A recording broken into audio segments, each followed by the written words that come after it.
Okay, I think we're live. I think we're live. Yay. Yay, that's awesome. Okay. Sorry, I'm just checking here. It's been a while. I apologize for me taking a bit of time to get that organized, but it looks like I'm live. So it's all I was worried about. And that I am. Let me minimize that. And welcome to day one. I'm excited. Okay, so day one, I'm going to get stuck straight into this because your time's valuable. And especially if you're on holidays, thank you for joining me. If you're still, in the US and you are teaching already, I know this is mid-year for you. And again, I appreciate your time. So let me just stop share and do that. Okay, so just to let you know who I am and what this is all about. Okay, so hi, I'm Jooya from Jooya Teaching Resources, and I'm a music teacher that's been teaching for over 20 years. I started teaching in 2001. I came late to teaching in that I had children first, and I was about 30 when I started teaching, but actually I think that was a big advantage. If you hear trains going past, it's really busy and it's actually really raining a lot here today, so you might hear that as well in the background. Anyway, as I said, I teach music in grades 7 to 12 here in New South Wales in Australia. And again, thank you so much for getting ready with me, Back to School 2024, here on this in this Facebook page. So today is the first day, and what we're going to do is we're going to look at the classroom rules and routines and procedures, all those sorts of things. I'm going to show you exactly what I use, and it's available in my store. Now, I use all the products in my store in my own classroom. And the reason I started or wanted to do this Get Ready With Me Back to School edition was a couple of weeks ago I started getting things ready because I'm going back to the classroom next year. I took 2023 off away from the classroom. 2024 I'm back in the classroom. And at the end of 2022, when I gave a lot of stuff away, because I thought, well, we had a couple of young prac teachers, music student teachers, and I gave them a lot of my resources. So I'm literally starting from scratch in that I needed to make new resources for the classroom. I'm changing classrooms and all those sorts of things. And I thought, well, if I'm getting this stuff ready, people might want to know what I'm actually using and what I actually am going to use in my own classroom. So that's why we're doing Get Ready With Me Back to School edition. So as I said, talking about rules and procedures today. And why do we want to do that? Well, look, I remember when I first started teaching that, we got all this stuff about sort of what to teach and the content to teach, but we didn't necessarily get the basics. I know I didn't. I did what they call a dip ed. These days you have to do 2 years, but it was 1 year. And one university year, let's face it, goes from here in Australia, from March to November. It's not even a full year. Okay. And so there was a lot of things that we sort of missed out on, and a lot of things I had to discover on my own. And one of them was rules and procedures. And when you have good classroom rules and routines set up, there are so many advantages to it. And that's why we're going to look at what we're looking today. So these things, why would we want to do that? Why would we want it? Well, firstly, when you structure it, you give your kids a really clear idea of what is expected. And when there's clear expectations, they will actually live up to it. And then if you hold up those expectations, it's easier for you to then discipline in terms of following the behavior, the routines and procedures that you've set up. If you don't, then you're opening yourself up to a lot of issues. And that's where we don't want to have that happen. So that's why we're doing this. So what are the 10 benefits? There's 10 benefits really to having actual rules and routines, which I'm going to show you in a minute. My actual ones that are ready to go and put in my classroom. But there's 10 benefits of having them. One, time management. It means that you're more efficient in the classroom and the kids are more efficient in the classroom. The second one, it's smooth transitions between activities. So whether you are moving between a performance activity and a writing activity or a listening activity, or just even using different instruments in the classroom, getting to those instruments and the procedures and the rules and routines and the expectations you want them to follow. Like, you really need to have that for smooth transitions. Consistency and predictability. Kids like consistency. They also like to know what's going on. And when you have them do what's going on, they know what's expected of them, and they know that they can what they're supposed to do. They may not always follow it, but they know what they're supposed to do. Classroom control, again, it helps with those sorts of things. Equipment and instrument care. I couldn't tell you the number of, well, actually I can. I could probably count on one hand the number of instruments that have been broken in my classroom in the last 20 years. And it's not many. And those ones that have been broken have not been deliberate. It's been an accident. I've literally got one guitar sitting over there that's the something's broken on it. So I've got to replace it. But it was an accident. It was not something that was deliberate. So instrument care and equipment care, we know we need those sorts of things for our instruments because we have so much in the classroom. Maximizing instructional time. You don't want to waste time telling kids how to do stuff. Okay, show them and practice it. Student accountability. If you've got some sort of rules and you've got them displayed, you can say, students not choosing to follow them, you can point to it and go, what about that? Can you see what that says? That's the sort of idea. Safety, keeps everyone safe. It builds independence in the kids too. It's really important for them to be independent and also helps to build a positive classroom culture. Okay, so with that in mind, I will show you. So I literally went to Officeworks. Now, Officeworks is the office supply place here in Australia that you get all your bits and pieces from. So Officeworks loves me at the moment. And I wanted some different colours to put up, like for my posters to put up. And so these are the ones that I actually came up with. I really like this pink. It's an orange and a yellow. The reason is I had some other pink, but it was too dark and it was going to be too hard to see. And then I had another one that was too light, which on the, when you got it displayed, looked like it was white. So that's why I've chosen those particular colors. No other reason than I actually like them. So there you go. And sorry for bending down. That's where my stuff is. Okay, so I will be going through these, but let me see, that's probably the best spot for you. Music. Okay, so I literally have my rules, and I know I've got some of these somewhere along the line, but I sort of adapted them to my own. So you can see that's a black and white, it's literally just a black and white image printed on coloured paper. And so it saves a lot of things. I'm going for a starry theme this year. In the past, I've used my Paisley one and probably my Swirls one, but this year I'm going stars. Anyway, in music class, I will make good decisions. Now, when I go through these rules, I literally say to the kids, well, what does it look like to make a good decision in class? And then we talk about that and we discuss it. Okay, what does good decisions look like? So if a student's then, later on choosing not to do the right thing, sorry, my hair's going a bit crazy there, choosing not to do the right thing, you can point to it and say, are you making a good decision today? Is that actually making a good decision? And if it's not, then, that's a way to discuss about it, what other choices they can make. So M is for music. In music class, I will make good decisions. The next one, use kind words. And look, let's face it, we all have some sort of variation on all these in our school rules, but I like these for the music classroom because it does spell music. In music class, I will use kind words. And look, again, you start and you have the discussion. What does that look like? What sort of kind words will that be in the classroom? What are not kind words in the music classroom? So it could be, a kind word could be, thank you for putting that instrument away.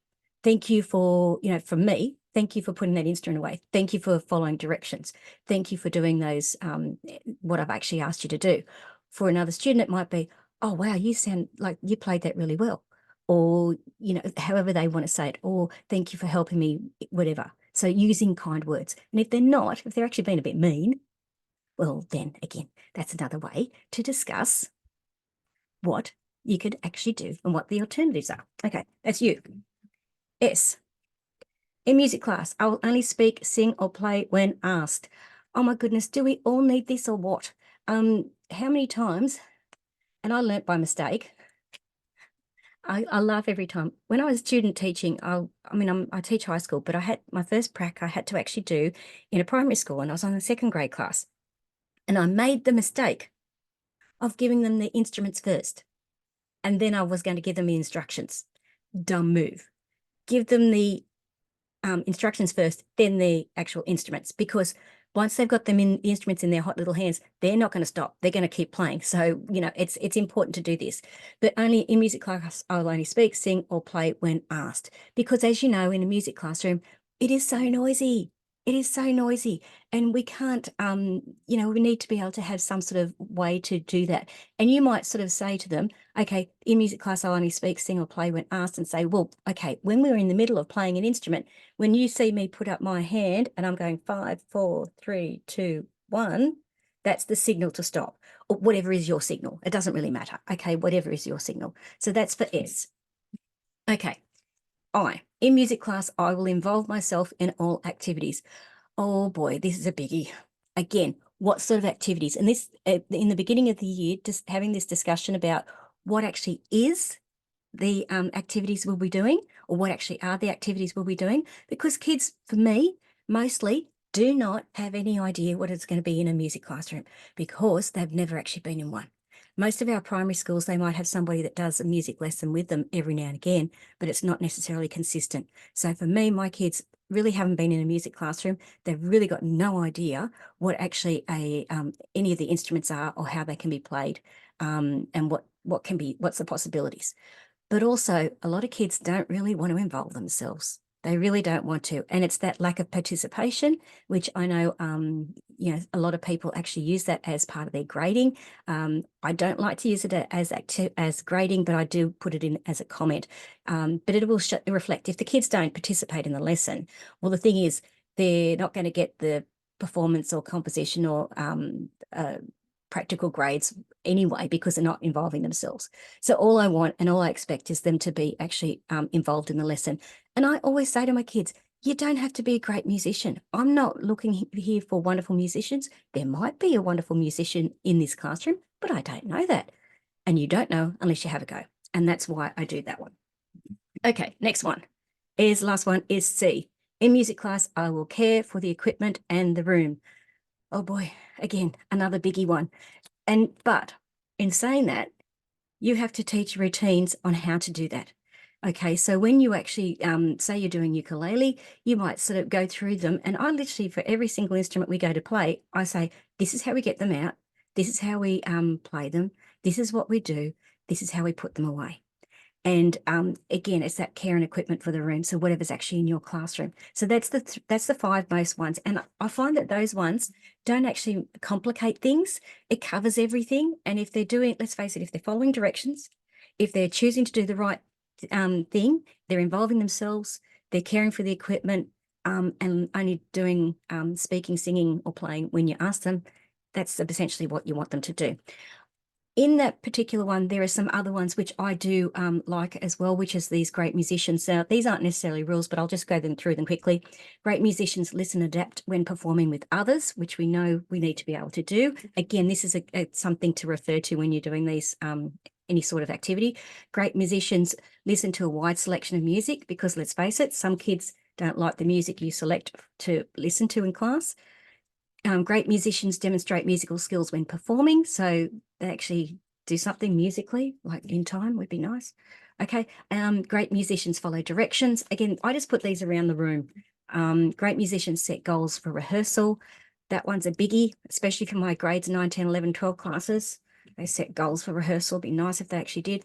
And great musicians communicate through music. Again, this is just a nice thing to be able to do. So they're the first ones that I actually have. I shouldn't have done that there, sorry. But let me just show you. I will just do this, and I'll show you what that actually looks like when you're actually looking at, oh, where'd it go? So this is literally the file. So I'll just make that bigger. All right, you can see it's just a black and white image, black and white printable. So you can print it on any color paper you want. I have in the past, when kids are not doing the right thing and sometimes you need to do a reset, actually give these to the kids, much smaller, and I get them to color it in just so that they get engaging it, and then we put it in their books. You can. I don't like to do that because that's a lot of paper, because I teach a lot of students and that's a lot of paper to go through. So as you can see, there's the U, the S, I, C, and then the great musician ones. So you can see all those there. Now, I'll just stop share. And that's that. So the other thing I've got for my classroom in terms of decor, because I said I want to make this pretty quick today, okay, is again, these are in those sets. So I'm doing everything stars today. I always have instruments like the guitar chords and the ukulele chords displayed. So again, this is just so you can see what it looks like. So I've done or decided to do my ukulele on yellow. No, guitar, sorry, on looking at the number of strings, I should know this. Guitar on yellow, and my ukulele ones will be on orange, which is coming up really dark there, but it's actually a really nice bright orange. So hopefully you can see that. But again, these are just for reference so that when we actually get to those playing those instruments, which for me is generally term 2 and 3, but in case, you know, there's for my older students, sometimes they need a bit of help, and it's like there's the chords we're going to do, and I just print the chords I know we're going to use for my grade 7s, not necessarily for my older kids, because I will often give them an actual whole chart so they don't have to go looking for it, and then they keep that in their books. So that's the ones I use. That's what I use in my own classroom. As said, why would you want to do it? Simply because it means that everybody's safe. You're more efficient in class. There's things that happen just in a much smoother way, if that makes sense. So again, I like to do them for those things. And knowing that you have them now, even if you're halfway through the year, I know, as said, and I just sort of mentioned it, sometimes you need to do a bit of a reset with a class and sort of say, okay, where are we going wrong? Let's remember our class rules, okay? And you go through them again, and it might be some sort of other you can make a whole lesson of it. And I know I've had student teachers go, well, why would I want to actually spend a whole lesson? I'm wasting all this time. I said, yeah, but you're wasting time disciplining them, getting them to do what you want them to do. So take the time, and this is where it goes for everybody, take the time at the very beginning of the year to actually go through them. Now, do I do these things on the very first day? Sometimes. It depends, because so often on my where I'm teaching currently at the moment, there are so many things that are happening in that first week or so that I don't actually get them for very much. So I'm often collecting them, taking them to the classroom, and we have to leave our bags there because we're going to some assembly or some event or something or other. So we don't always get them. But this will be done in the first couple of weeks. The other things you might want to do and might want to think about are other routines in your classroom. Where do you want your students to line up? Where do you collect them from? Okay, how do you want them to line up? What's going to make sense for that? How will they enter the room? What are the expectations for when they actually do enter the room? Okay, where do you want them to sit? How do you want them to, where do you want them? Like for me, my kids come with their school bags. So where do we put our bags? Do we put them at the front of the room? Do we put them on the back of the chair? Do we put them under the desk? You know, these sorts of things. Simple things also like, where are the books kept? Where are the instruments kept? For me, where are the guitar picks and the ukulele picks kept? Where do they find, if they haven't got a pen or a pencil for the day, where do they find those? And I go through them and I literally say, okay, here's where this is where this is. Don't ask, you know, especially if it's a pen. I say, I'm not having the argument with you about not having a pen and not doing any work. That's not even anything to consider, because I've got pens right there. You go and get one and you do the work. So don't tell me that's not an excuse. Same sort of deal. So these are the sorts of things you've got to think about that you want to do in your own classroom. So I hope that's been helpful. As said, this is day 1. Now, I should mention before I forget, if you are here and you are watching, or you're watching the replay, I hope you're watching the replay, don't forget that you have the possibility of winning some prizes. So everything that I'm showing you this week, you have the chance to win. Okay, so these are, as I said, this is exactly what I'm using for my own classroom. I'm literally getting things ready for my own classroom. But today's Monday, and I'm going live every day, even Saturday, not Sunday. And then next Monday, I'll actually do the draw. So how do you get in the draw? Simply write or comment watching underneath this video. That's all I need you to do, and I will go through and see who's actually been watching. And if you've watched every single day, because you have to have watched every single day, if you watched every single day, you'll go in the draw to actually win. And I'm literally going to use one of those, the spinning wheel of names. I like to use that in the classroom anyway, you know, especially if we've got to do something and I'll put the kids' names in and spin the wheel, and that's that person's turn or whatever it happens to be. So anyway, that's it from me today. As I said, if you want a chance to win, make sure you put in the comments below watching. If you're watching this on YouTube, you have to go and do this on the Facebook page. I'm not going to make comments or take comments from YouTube, because YouTube, a lot of people might be watching them later. Okay, so it's got to be watching as of the time of recording. Today is, for me, the 15th of January. For some of you, it might be the 14th because it's your Sunday night, maybe. I don't know. I get time really wrong. But anyway, that's where I'm at. Hopefully you've got something out of today. If there's something you found valuable, please pop it in the comments as well. I'd really love to know. Until next time, I'm Jooya from Jooya Teaching, and happy teaching. Bye. If I can actually end, I've got to find where it's actually ending. Sorry.